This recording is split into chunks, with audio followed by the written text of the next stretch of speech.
Hi, hello, good morning and welcome to Spardha Lines Daily News Analysis for the KAS examination in English. Today we picked up a couple of very important articles from the Indian polity and other segments as well, which are very significant from your KPSC and UPSC examination point of view. These articles have been picked up from the Hindu, the Indian Express and Deccan Herald newspapers. So what is that you're waiting for? Hit the like button, subscribe to our YouTube channel and also share it with your fellow aspirants as well. Let's get started and look into the first article for the day.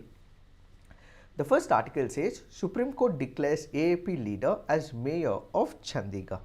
Let us try and understand what is this article in greater detail. The article here has a reference to Article 142 of the Indian Constitution. Article 142 of the Indian Constitution gives exceptional power, extraordinary power to the Supreme Court of India, basically to ensure complete justice to the people who have filed the case. In this particular backdrop, we will try and understand what has been this entire case all about. We will try and understand what is this Article 142 all about. We will try and understand what are the advantages of Article 142 of the Indian Constitution, how has Supreme Court used this in the past, and we will also look at some of the challenges that emanate from Article 142 of the Indian Constitution. First up, we have to understand what is the background and why Article 142 of the Indian Constitution was used by the Supreme Court of India. First, let me give you one of the important factual data which can be very important from your UPSC and KPSC preliminary examination point of view. There can be a question, who is the guardian of the Indian Constitution? Who is the guardian of the Indian Constitution? Please put it on the comment section. Why? Because I remember this question UPSC asking in the year 2015 or 16. So what is that you have to do? You have to put on the comment section who is the guardian of the Indian Constitution. Now let's understand the background of this entire issue. First, we have to understand that what we had was the mayoral elections that were taking place in the Chandigarh. So we had mayor elections that was taking place in Chandigarh, and when we consider the Chandigarh mayor elections, it is elected on an annual basis from the elected councillors of the city serving a 1-year term. What do we mean by it? What we will have is the elections. And these elections will be conducted, and ultimately what you will have is the corporators or the councillors who will be selected. Amongst these people select one person as the mayor. For example, let's say there are about 20 corporators or the councillors who are elected. So what do? These 20 councillors or the corporators ultimately vote to one single person, and that person will become the mayor for about 1 year. So this is an annual exercise that is conducted every year, and ultimately what you will have is the mayor who is elected by the elected members. During this particular period, what exactly happened? The mayor elections were supposed to have been conducted on January 18th. So it was scheduled, polling date was on January 18th. So what we had were the corporators or the electors who would ultimately select who would be the mayor of Chandigarh. So this was scheduled to be conducted on January 18th. But during this particular period, the voting was postponed as the presiding officer Anil Masi had taken ill. So he was not keeping well. So he feels that whatever elections is scheduled on January 18th has to be postponed. So it was postponed to the month of February, and as a result, you had number of these people head to Punjab and Haryana High Court, and this particular date, which was scheduled to be held in February, because it was postponed by the presiding officer, was ultimately had to be concluded on January 30th. So January 30th was the day on which this particular date was fixed, where you would have is the conduct of the mayoral elections. So the corporators or the councillors will elect their mayoral candidate. So during this particular period, Sonko emerged victorious with 16 votes, while the AAP and the Congress alliance secured 12 votes. 8 votes were deemed invalid by Masi, and the opposition alleged that Masi unfairly invalidated the votes. So what is the crux of the issue here? The crux of the issue is that there were 12 votes in favor of one of the candidates. There were 16 votes in favor of one of the candidates, and ultimately, because 16 is greater, what we had was Sonko who was elected as the mayoral candidate.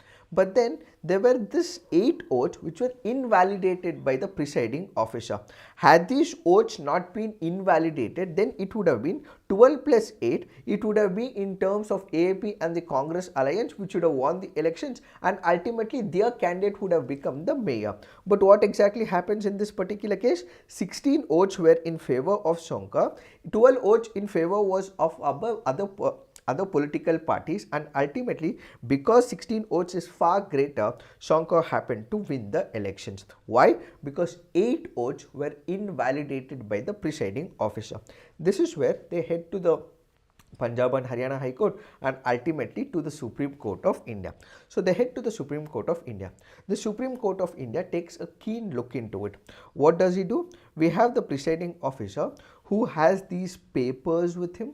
So he looks at the video and he starts invalidating he looks at the camera and he starts invalidating few oaths, and as a result the Supreme Court feels that this person may have engaged in an illegal act and ultimately sets aside this victory. So basically, whosoever had won, that person's election has been declared invalid, and now what we had is the Congress and the AAP candidate who's become the mayor of Chandigarh. Why? Because those 8 oaths which were declared as invalid, which were declared as not right, has been validated by the Supreme Court, which ultimately means 12 plus 8 or 20 oaths is now in favor of the candidate who have been supported by AAP and Congress, and now he is selected as the mayor in the Chandigarh. So what did the Supreme Court do?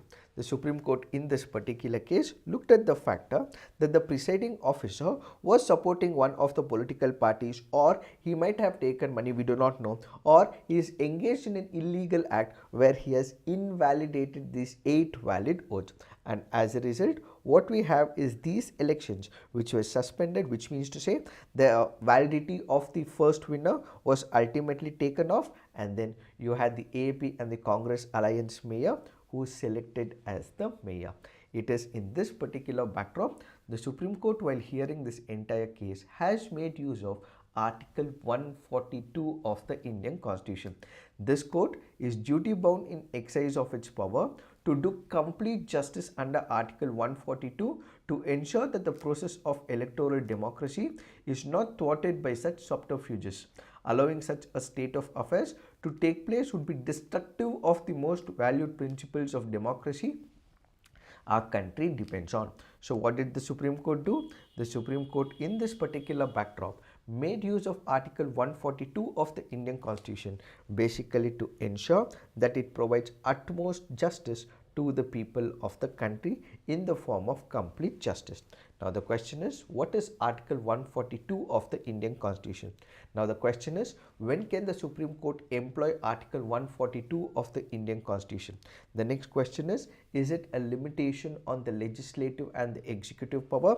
Is it the judicial overreach? Is what we will focus on.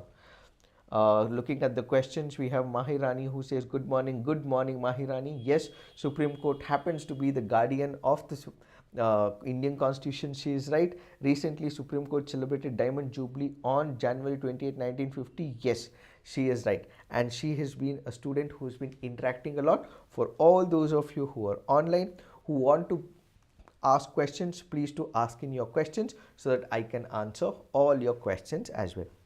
Now coming back to the discussion, what is this Article 142 of the Indian Constitution? Article 142 of the Indian Constitution, as Mahirani has said, we have the Supreme Court which happens to be the guardian of the Indian Constitution.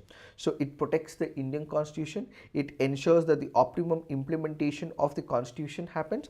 While all of this is happening in the first place, what gives the power to the Supreme Court to act as a guardian of the Indian Constitution? It is Article 142 of the Indian Constitution along with other articles. What are these other articles? We have Article 32 of the Indian Constitution. We also have Article 141 of the Indian Constitution and many other acts and law which provide the Supreme Court to act as the guardian of the Indian Constitution. So how does it provide complete justice? We have the Supreme Court of India, which has Article 32 of the Indian Constitution, which is the writ jurisdiction of the Supreme Court of India.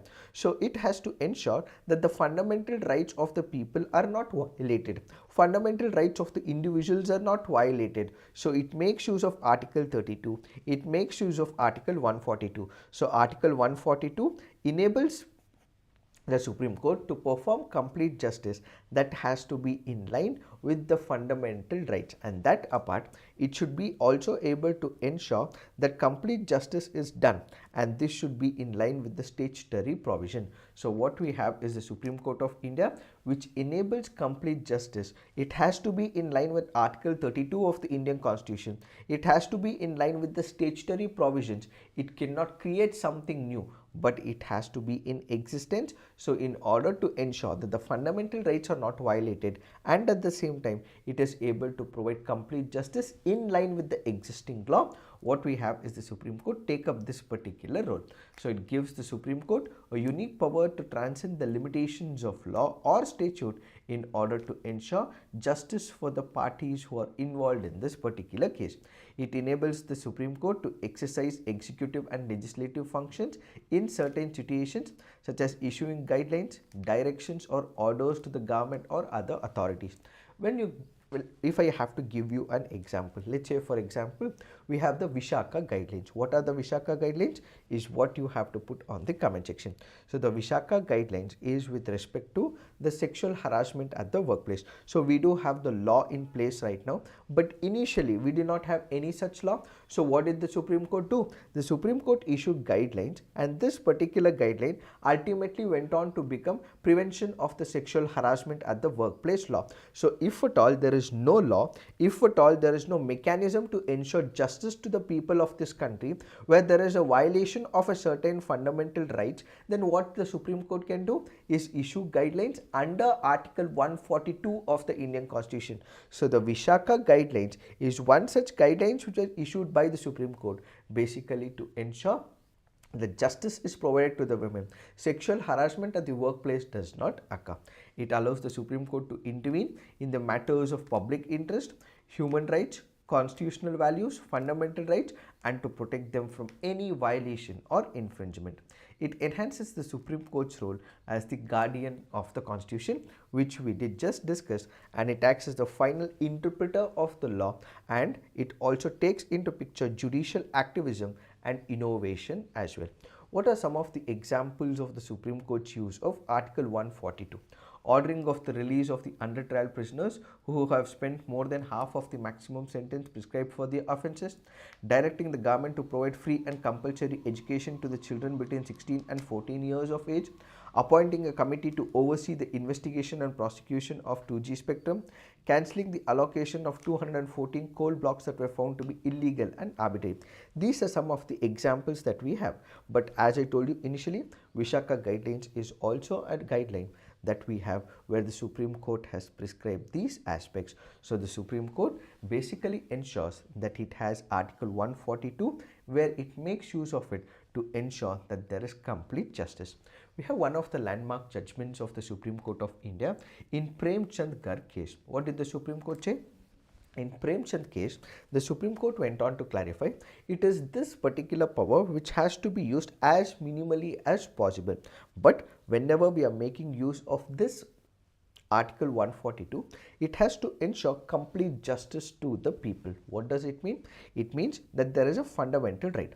This fundamental right is getting violated. So what do? I immediately implement this particular Article 142 to ensure complete justice, to ensure fundamental rights is implemented. Added to it, we have Article 141 of the Indian Constitution. What does it speak about? It speaks about the powers of the Supreme Court. It speaks about that there are certain statutory provisions that are present.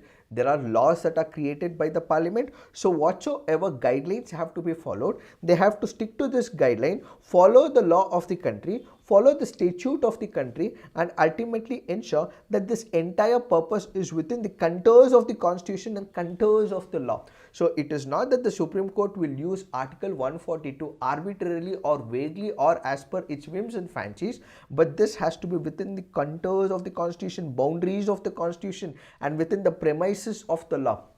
So it cannot reinvent, recreate something which is not in existence. But if at all there is a violation of a fundamental right, or there is no equality, or there is certain discriminational practices, in that case Article 142 can be used. So in the instant case of mayoral elections, what we see is that there were a law in place where we have to ensure that democracy is intact and the principles of democracy is intact, and for that free and fair elections is also part of the basic structure. So the Supreme Court felt that this entire free and fair elections was not happening according to the statute books, and ultimately it took up Article 142 to ensure complete justice, invalidated one of these election candidates, and ultimately whosoever was not elected ultimately goes on to become the mayor, because there were certain issues with respect to the execution of this entire process. Additionally, the apex court has also imposed checks on its own power under Article 142. In 2006, the apex court ruling by a 5-judge bench in the state of Karnataka versus Uma Devi also clarified that complete justice under Article 142 means justice according to law. So we need a law in place and not sympathy, while holding that it will not grant a relief which should amount to perpetuating an illegality encroaching into the legislative domain. So it has clearly said that only if there is a law, it is a law that has to be implemented. We are not going to invent or create or come up with our new innovation that it is violating the existing law. We will not enter into the legislative domain, and it has said that what we have is a strict separation of powers, and ultimately this separation of powers has to be respected. In fact, in the Bhopal gas tragedy as well, we have the Bhopal gas tragedy. In this particular case as well, the Supreme Court asked the company to pay exceptional cost to the people who have been victims of that particular issue. So what did the Supreme Court do? The Supreme Court in this particular backdrop again used Article 142 of the Indian Constitution, basically to ensure that the victims of this particular Bhopal gas tragedy get the right compensation. So Article 142 was also used during the Bhopal gas tragedy. So what are the challenges when it comes to Article 142? When it comes to Article 142, what we have is separation of powers. What is separation of powers? We have legislature, we have executive, we also have the judiciary. Who makes the laws? It is the legislature. Who implements the laws? It is the executive. Who ultimately interprets the laws? It is the judiciary. So each of them have their own realm as to what performance or functionalities each of them are provided. And as part of the assignment, you have to put on the comment section, there is one of the articles in the Indian Constitution which speaks about separation of powers between the executive and the judiciary. Which article is that? Please put it on the comment section. Let me give you a clue. The clue is it is part of the directive principles of the state policy. So I'm waiting. Please put on the comment section which is that article which speaks about the separation of powers between the executive and the judiciary. Good morning, Wali. Yes, we are speaking about Chandigarh elections. Yes, Mahirani, we are speaking about Bhopal tragedy. Yes, for others who are online, please do put on the comment section which is that article we are speaking about, which speaks about the separation of powers. Yes, Prince is absolutely right. It is Article 50 of the Indian Constitution. So what is the difference between United States of America's Constitution and Indian Constitution? When we speak about United States of America's Constitution, there is strict separation of powers. What is strict separation of powers? Between the legislature, executive and judiciary. But in India, we speak about separation of powers between the executive and judiciary and not legislature. Why? That is because when we speak about legislature and executive in India, they have overlapping jurisdiction. What is this overlapping jurisdiction?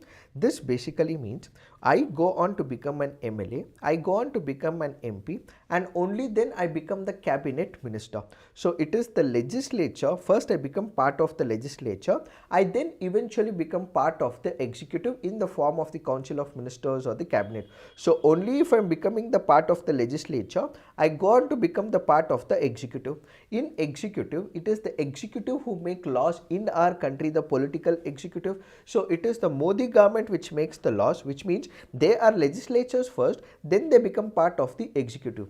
But when it comes to United States of America, does Joe Biden make laws? Not at all. He is only the president. He is part of the executive wing. So it is the Congress which makes the laws, and it is Joe Biden and the president of United States of America who implements it. So there is strict separation of powers when it comes to legislature and executive. That power is not same when it comes to India. Why? Because they have the overlapping jurisdiction in place. So what are we discussing about? We are discussing about the separation of powers. What happens when it comes to Article 142? Article 142 basically ensures that the Supreme Court would be able to do complete justice making use of Article 142. This is where many also say, what is this complete justice? Is the word complete justice defined anywhere in the Constitution of India? Not at all. So the Supreme Court, as per its own interpretation every now and then, will enable complete justice, which means it is entering the domain of the executive, it is entering the domain of the legislature. It means that this separation of powers doctrine is also getting violated as well. Time after time, judiciary making use of its power under Article 142 of the Indian Constitution, calling it judicial activism, is encroaching the domain of the legislature and executive, which ultimately leads to what is called as the judicial overreach. What is judicial overreach? It has to just stick to the interpretation of the statutes, but instead it is entering into the domain of the legislature, giving guidelines as well, entering into the domain of the executive, issuing the orders. So in the name of enabling complete justice under Article 142, there have been questions that have been asked about the conduct of the Supreme Court of India and the judiciary, where it has entered into the domain of the executive and the legislature. It is entered into the role of judicial activism, which ultimately means judicial overreach as well. So this happens to be a major challenge when the complete justice that is mentioned in the Constitution of India is not given a viewpoint, is not given an interpretation. The Supreme Court every now and then interprets it in its own way, and ultimately has entered into the role of judicial overreach, is one of the major challenges when it comes to Article 142 of the Indian Constitution. So one of the major challenges with respect to Article 142 is it has reinvented Article 142, and there are areas where it has entered into the executive domain as well as the legislative domain, which ultimately is the problem to the separation of powers doctrine, is what we have to understand with respect to this article. So any doubts in this particular article before we shift to the next article? Yes, Mahirani is right. DPSP Article 50 Prince is also right. Wali 1984, yes, it's right. So if you have any other questions during this process, you can put it on the comment section while I answer. So I'm assuming that you have understood this topic. So now let's look into the next topic for the day. This article says Maharashtra makes way for 10% quota for all the Marathas. What is this article speaking about? The article here is speaking about reservation. Let us try and understand what is this article in greater detail. Why is reservation provided? Let's say, for example, we have a certain section of the people. These certain section of the people have been ones who have been not provided equal opportunity. There has been grave injustice that has been committed to this section of the society, and as a result, if at all we are providing them reservation, we are providing them some part of the reservation in order to correct this historical injustice. So when it comes to the reservation, there are two types of reservation. One is what is called as the vertical reservation. The other is what is called as the horizontal reservation. What is this vertical reservation? Vertical reservation, when we say, this is categorization, let's say for example with respect to the SC/ST, or for example with respect to the OBCs, and for example to the economically weaker section, EWS quota. So when we say reservation, reservation is in the form of vertical reservation for the SC/ST, for the OBCs, for the EWS quota. What do we mean by horizontal reservation? Horizontal reservation, when we speak about, let's say we have within the scheduled caste or the scheduled tribes certain groups that are present, or within the OBCs what we have is subcategorization, and within EWS we have subcategorization. So within the OBCs, if we have, let's say for example, 27% or 29% of the reservation, or 30% or 40% of the reservation, how are we going to divide it? For example, there is a specific caste A. This specific caste A will get about 3% of the reservation within 30%. So we have OBC, let's say for example, is getting about 29% of reservation, or hypothetically about 30% of the reservation. So there is this caste A. This caste A will get a reservation of about 5%. We have caste B, which will get a reservation of about 2%. We have caste C, which will get a reservation of, let's say, about 10%. So that is what is called as horizontal reservation. So when we say vertical reservation, for example, out of 100%, we have about 10% which is reserved for the EWS quota, economically weaker sections. Then we have SC/STs, where about SC it is reserved for about 15%. The STs will have about 7.5%. Cumulatively it is about 22.5%. So the SC/STs will get a reservation of about 22.5%. The rest 27.5% will go for the OBCs, and the remaining is what is called as the 50%.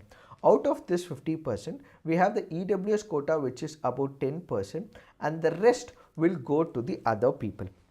So this reservation in the form of SC/ST, OBC and the EWS is what is called as vertical reservation.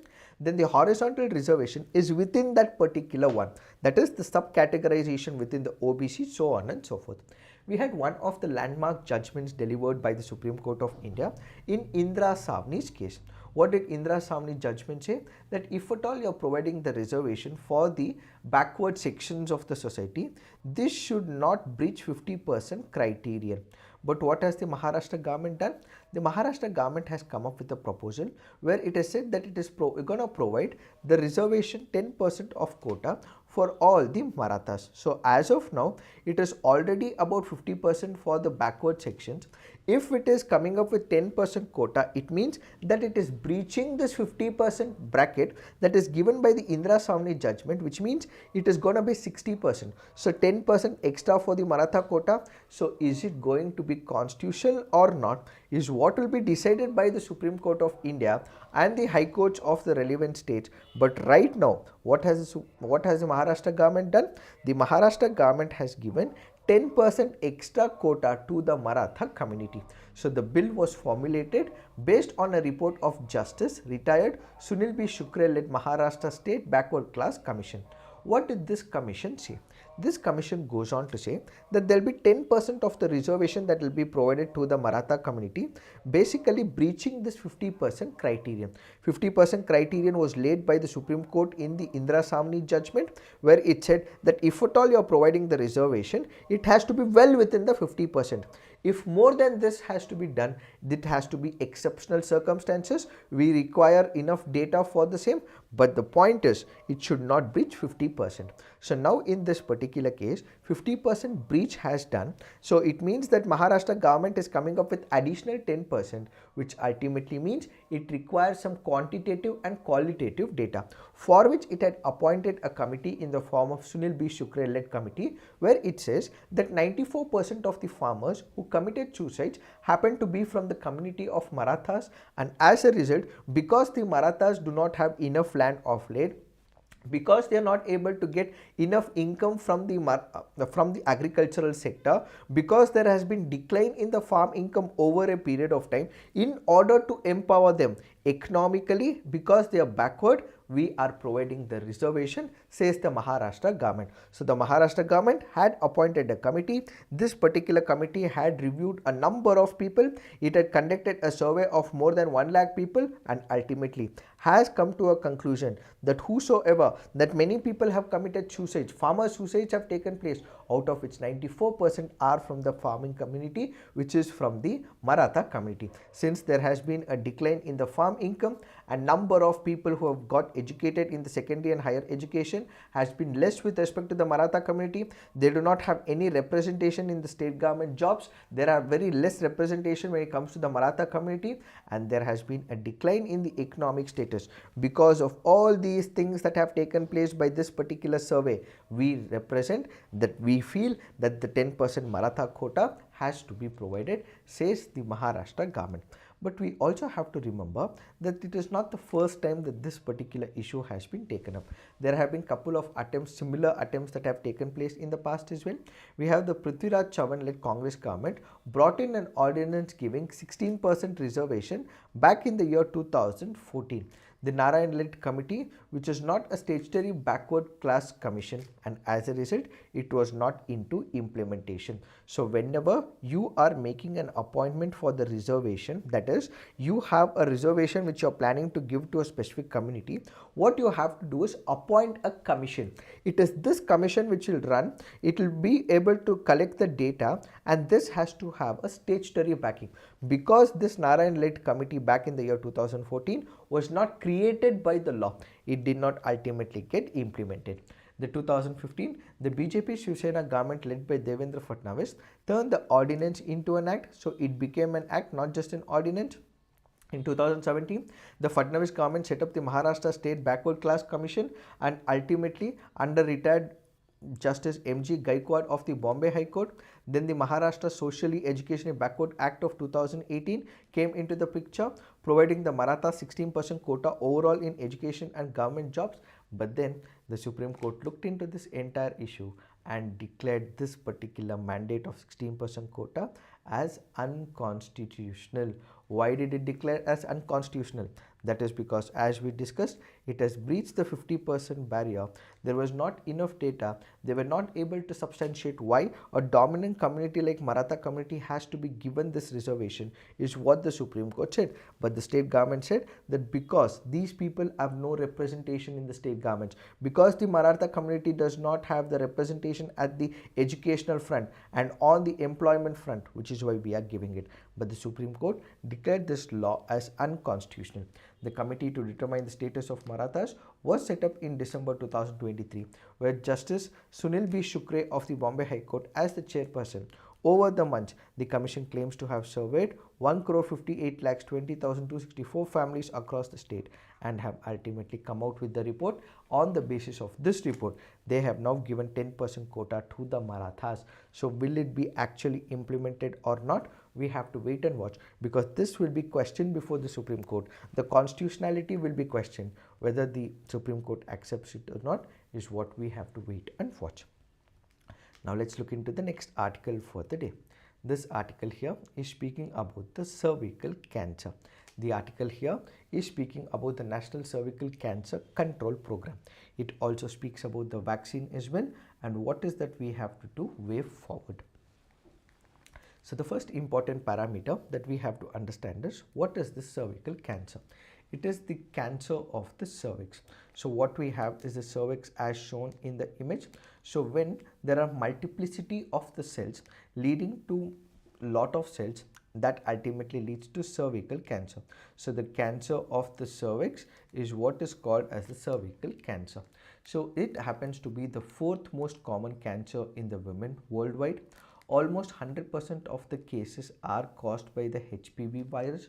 More than 80% of the sexually active people will develop a HPV infection in their lifetime. One woman dies from cervical cancer every 2 minutes around the world, and more than 5 lakh new cases are diagnosed when it comes to the cervical cancer. What are the symptoms when it comes to the cervical cancer? Vaginal bleeding that is unusual happens, pain or discomfort during the sex. There is loss of appetite for the people who have been suffering from the cervical cancer. Changes to the vaginal discharge takes place during the cervical cancer. There is pain in the lower back, lower tummy as well as pelvis. So for all those people who have been suffering from the cervical cancer, these are the general symptoms. That apart, how do we ensure that we prevent it? Get the HPV vaccine, which we will be discussing right now. So what is the prevention strategy? Get the vaccine, screening for the pap and smear test every now and then, get a physical hearing every year, protect and practice safe sex, and conduct HPV tests every now and then. What are the risk factors? Who are the people who will be involved? And what is the maximum number of people who will be hit? If anyone is less than 45 years, if you have a weak immune system, if you have given birth to multiple children, if you had children at an early age, and if they continue to smoke, these are the risk factors for the cervical cancer. Now, what this article basically goes on to speak about is in reference to the interim budget. We have the finance minister who recently introduced the interim budget. During this interim budget, the government went on to say that what we are planning to provide is the vaccination against the cervical cancer for all those children who are aged between 9 to 14 years of age. If at all,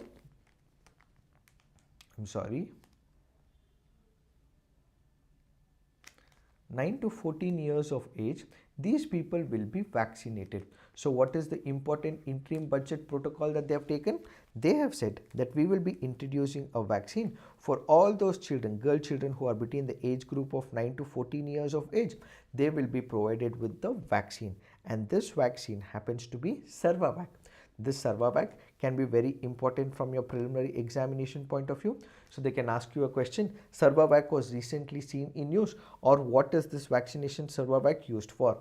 So this Cervavac happens to be India's first indigenously developed quadrivalent human papilloma vaccine that is said to be effective against 4 strains of the virus, which includes type 6, type 11, type 16 as well as type 18, and this has the potential to eliminate the cervical cancer, and the cost of this particular vaccine is also very less as well. So people would be able to afford it, people would be able to take in this vaccine, and this will ultimately eliminate the cervical cancer.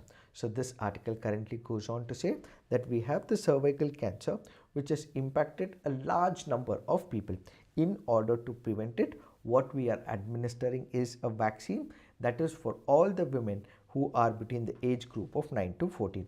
While most HPV infections resolve simultaneously and women remain symptom free, persistent infection can lead to cervical cancer. It is the second leading cancer related to deaths among women in India and is estimated to be second most frequent cancer among Indian women between the age group of 15 to 44 years. Ironically, cervical cancer can also be easily diagnosed.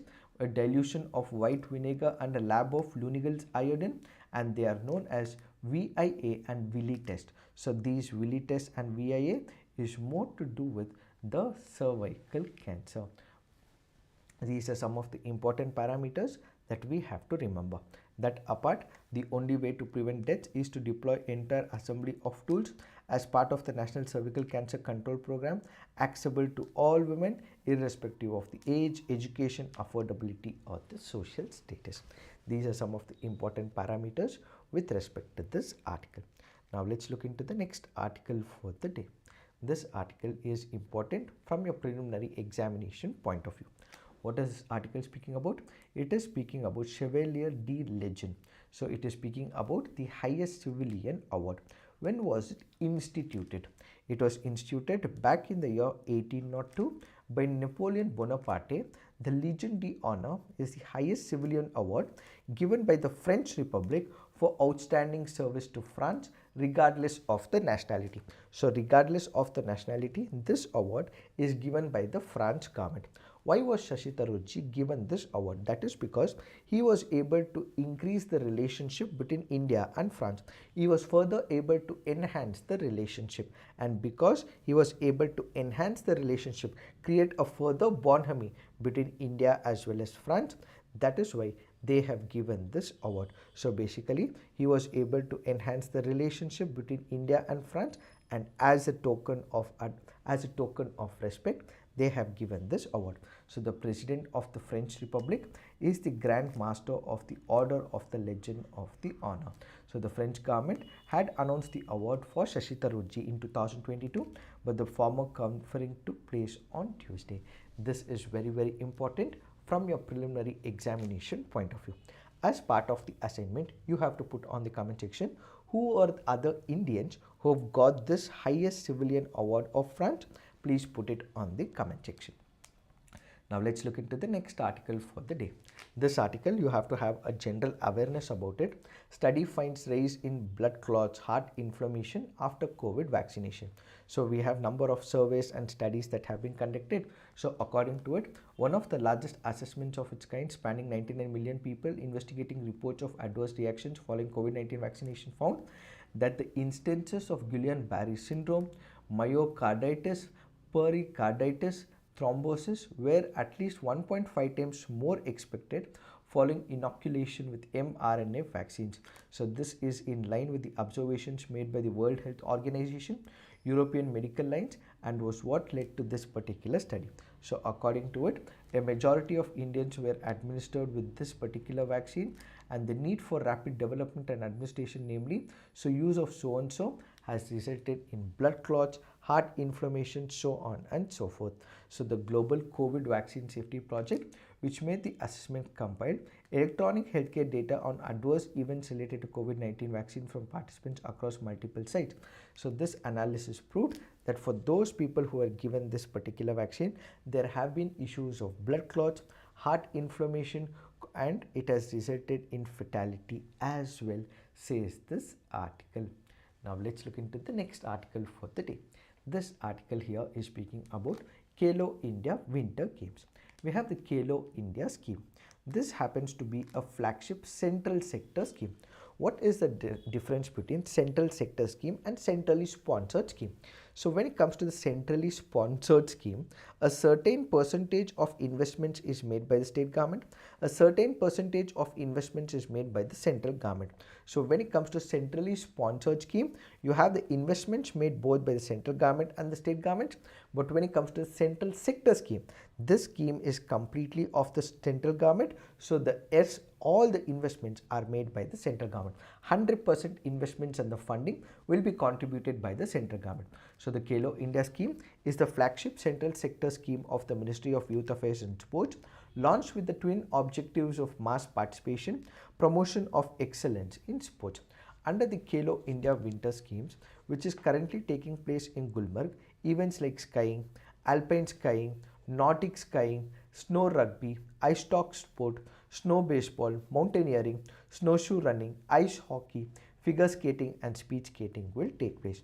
So the first time Khelo India Winter Games started was in the year 2020, and this happens to be the 4th edition of this Khelo India Winter Games.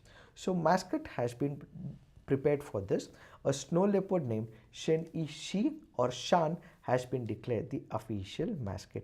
These are some of the important parameters from your preliminary examination point of view. So in case you're liking these videos, please hit on the like button, subscribe to our YouTube channel, and also share it with your fellow aspirants as well.